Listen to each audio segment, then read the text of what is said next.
बातचीत से हटते हैं और थोड़ा सा एग्जैक्टली बाजार की एक और प्रोस्पेक्टिव को लेकर बात करते हैं। आपने बहुत समय से अगर आप देखें एल्गो ट्रेडिंग के बारे में सुना होगा, आपने एआई के बारे में सुना। बाजार में किस तरीके से अगर आप देखें ह्यूमन इंटरवेंशन को कम करना है, उसको लेकर कुछ देर में मैं एक डिस्कशन शुरू करूंगा। लेकिन अब एक काम करते हैं, यहाँ पे थोड़ा सा बैंकिंग को लेकर बात करना शुरू करते हैं। पहले देखिए, आज सुबह सुबह हम हर्षदा से जब पीएनबी पे बात कर रहे थे, एचडीएफसी बैंक पे बात कर रहे थे, पीएनबी के हर्षदा ने जो आई थिंक जो नंबर समझाए थे आपको क्वार्टरली अपडेट में, वो कहीं अच्छे थे। हर्षदा, पहले तो मैं आपसे एक बात पूछना चाहूँगा, जब आपने इन दोनों क्वार्टरली अपडेट्स को पढ़ा, किन किन आई थिंक पॉइंट्स पे आपको एचडीएफसी बैंक के इस क्वार्टरली अपडेट्स में काफ़ी वीकनेस नज़र आई, और वही चीज़ सरकारी बैंकों में और पीएनबी में क्या पॉजिटिव थे? वीरू, एक चीज़ है जो ऑफ कोर्स एचडीएफसी बैंक के फेवर में नहीं गई है, वो ऑफ कोर्स उनका ओवरऑल कासा डिपॉजिट है जो घटता हुआ दिखाई दिया 5%। लेकिन अगर आप सिर्फ एप्पल टू एप्पल कंपैरिजन करें, क्योंकि मैं एप्पल टू ऑरेंज नहीं करना चाहूंगी, क्योंकि सरकारी बैंकों की स्थिति अलग होती है, एचडीएफसी बैंक जैसी निजी बैंकों की स्थिति अलग रहती है। अब देखिए डिपॉजिट और एडवांसेस में एग्जैक्टली हुआ क्या है। एचडीएफसी के केस में हमने देखा है दोनों डिपॉजिट्स और साथ ही साथ एडवांसेस जो हैं वो फ्लैट रहे हैं। हल्की सी गिरावट आई है, 0.3% डिपॉजिट घटा है और एडवांसेस 0.8% घटे हैं, तो मैं इसे फ्लैट कहूंगी क्वार्टर ऑन क्वार्टर। लेकिन इसी के सामने अगर आप पीएनबी जैसी स्थिति देखें, और पीएनबी बैंक का अकेले अगर आप डिपॉजिट डोमेस्टिक मार्केट का देखें, तो वहां पर करीब 2-2.5% का इजाफा देखने को मिला है।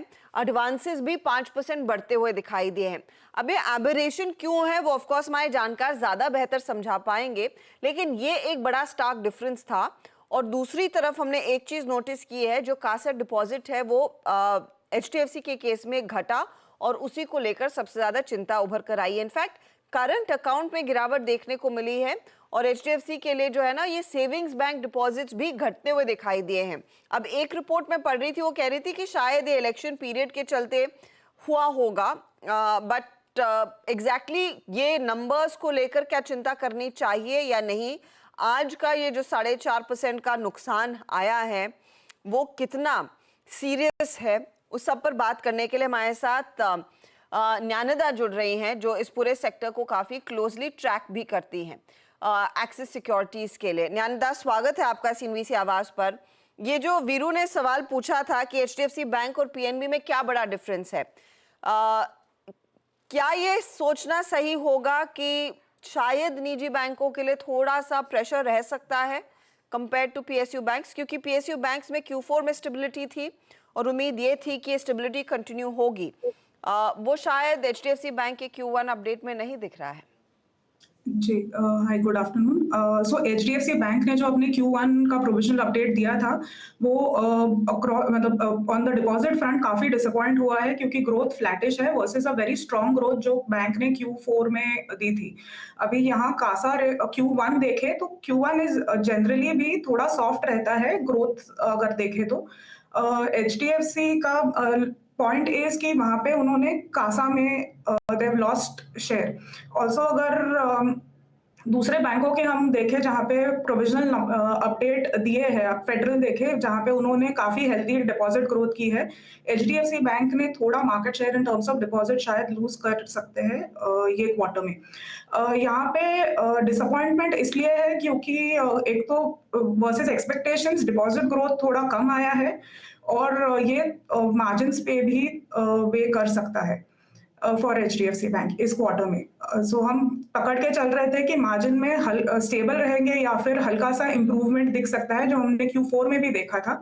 क्योंकि लोन बुक कॉम्पोजिशन अगर हम देखें तो रिटेल लोन्स का ग्रोथ फिर भी फ्लैटिश रहा है versus very slight D growth या इन द ओवरऑल जो पोर्टफोलियो है एचडीएफसी बैंक का।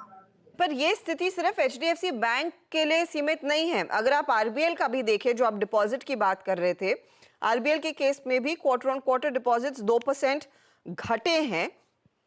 इनका कासा रेशो थोड़ा सा बेहतर होता हुआ ऑफ कोर्स दिखाई दिया है। और यही अगर मैं कॉन्टेक्स्ट यूको बैंक का रखूं, तो यूको के केस में भी हमने देखा है टोटल डिपॉजिट्स में बढ़त है। तो क्या इस समय रिटेल निवेशक ज्यादा प्रेफर कर रहे हैं अपने डिपॉजिट सरकारी बैंकों में रखना वर्सेस these private banks? वैसा है क्या कुछ इन्फ्लुएंस? क्या वो बेहतर रेट दे रहे हैं? नहीं, कंपटीशन तो हर जगह है और almost all banks are very competitively price जब टीडी रेट्स आते हैं। तो हम लोग ऐसा इन्फरेंस तो we are not coming to that conclusion कि deposits the consumers are preferring PSU banks. But ji ये क्वार्टर 100% डिसअपॉइंट किया है for most private sector banks जब डिपॉजिट्स देखे हम तो। जी नंदा, एक और चीज़, अब तक जो भी हमने अपडेट्स देखे उसमें एक चीज़ across the banks whether it's private and PSU सब में विजिबल है, वो है कासा में सब्सटेंशियल ड्रॉप। अभी हमने सिटी यूनियन बैंक के केस में मेरे ख्याल से वही देखा था उनके अपडेट्स में। ये अब अगर यही ट्रेंड परसिस्ट रहा तो कासा की एवरेज ट्रैजेक्टरी कहाँ पर आ जाएगी आने वाले कुछ क्वार्टर्स में और वर्षों में, और इससे क्या ओवरऑल एनआईएम्स की ट्रैजेक्टरी है उस पर कितना डेंट पड़ेगा आपके मुताबिक? जी, सो ओवरऑल डिपॉजिट का जो मोमेंटम रहेगा या उसकी जो ट्रेजेक्टरी रहेगी for us that should decide credit growth कैसे परस्यू करेंगे बैंक्स। अभी वहाँ डिपॉजिट ग्रोथ अगर यहाँ से इम्प्रूव होता है तो क्रेडिट ग्रोथ उस सपोर्ट कर सकता है to the deposit growth and also वो थोड़ा मार्जिन्स में दिख सकता है। फिलहाल यहाँ पे हमें लग रहा है कि डिपॉजिट रीप्राइसिंग इट्स ऑलमोस्ट काफी हद तक हो चुका है। मार्जिन कंप्रेशन तो दिखेगा क्योंकि कॉस्ट ऑफ फंड्स बैंक्स के लिए बढ़ रहे हैं, लेकिन जो क्वांटम रहेगा उसका ऑफ मार्जिन कॉन्ट्रैक्शन वो घटता जाएगा। सो हमने जो पूरे साल में देखा उससे कम क्वांटम ऑफ मार्जिन कंप्रेशन हमें फर्स्ट हाफ ऑफ FY25 में देख सकते हैं, ऐसा हम अनुमान लगा रहे हैं। नदा, फिर मैं आपसे ये पूछना चाहूंगी, now coming back to HDFC bank, क्योंकि इसी ने पूरा माहौल बिगाड़ा है और इसी ने मूड सुधारा भी था जब ये शेयर होल्डिंग के डिटेल्स आए। उस दिन स्टॉक अच्छा भागा और कल और आज में उससे ज्यादा करेक्ट हो चुका है। अब ये फिर से जो 1650 के आसपास दिख रहा है, क्या दोबारा अपॉर्चुनिटी होगी या फिर आपको लग रहा है कि अर्निंग्स के बाद ज्यादा बेहतर व्यू लिया जाएगा कि किन लेवल्स पर खरीदना है? क्या फियर है कि ये स्टॉक और करेक्ट हो सकता है? जी, HDFC बैंक हम लॉन्ग टर्म के लिए हम अभी भी पसंद करते हैं क्योंकि उनकी स्ट्रैटेजी काफ़ी क्लियर है, मैनेजमेंट भी काफ़ी क्लियर है in terms of margin improvement. So HDFC stock के लिए margin improvement and ROA improvement जो जिस पे दबाव आया था आफ्टर द मर्जर, वो इम्प्रूविंग ट्रेंड अगर दिखाता है तो स्टॉक का री रेटिंग आ सकता है। अभी मार्जिन इम्प्रूवमेंट के लिए बैंक सही दिशा में जा रहा है in terms of retail portfolio बढ़ाना in the overall mix. Also जैसे HDFC लिमिटेड के हाई कॉस्ट बोरोइंग्स करते जाएंगे और बैंक जैसे प्रोग्रेस करेगा इन टर्म्स ऑफ डिपॉजिट्स, उसको रिटेल डिपॉजिट से सब्स्टिट्यूट करना, मार्जिन्स इम्प्रूवमेंट दिख सकता है हमें ओवर द मीडियम टर्म। तो यहाँ पे हमें वैल्यूएशंस काफी अट्रैक्टिव फेयरली डिसेंट लगते हैं फॉर HDFC बैंक और हम बाय रेकमेंड कर रहे हैं फिलहाल HDFC पे। ओके नंदा, आपका PSU बैंकिंग बास्केट में इस वक्त प्रेफर्ड स्टॉक क्या है? अच्छा, मैं इसलिए भी पूछ रहा हूँ कि अगर अब मैं सिर्फ एग्जिट पोल डे को अगर इस पूरी प्राइस आई थिंक हिस्ट्री से निकाल दूँ, वो जिस दिन गैप अप था उसके बाद हम सिंक हो गए। SBI ने अभी एक मूव अच्छा दिया था लेकिन प्रैक्टिकली ये वहीं पर ही है जहां अर्निंग से पहले था और लास्ट रिपोर्टेड नंबर्स बहुत स्ट्रॉन्ग थे। SBI पे आप लोग का एक फेयर प्राइस टारगेट क्या है?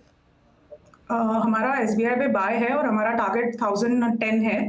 तो हम SBI पे वो हमारा प्रेफर्ड पिक है in the overall PSU banking space क्योंकि ग्रोथ प्रोस्पेक्ट्स भी काफ़ी स्टेडी लग रहे हैं। जो रिटेल से ग्रोथ आ रहा है, कॉर्पोरेट ग्रोथ पिकअप होगा तो उसमें और थोड़ा बेटर चांसेस हो सकता है क्रेडिट ग्रोथ का। उनका CD रेशो भी काफ़ी बैलेंस्ड है, जो RBI काफ़ी क्वार्टर से बोल रहा है कि बैंक्स को एक बैलेंस CD रेशो मेंटेन करना चाहिए।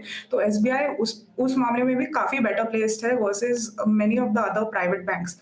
ऑल्सो क्रेडिट कॉस्ट अभी भी लो है, हमें कोई मेजर चैलेंज नहीं दिख रहा है असेट क्वालिटी पे SBI पे।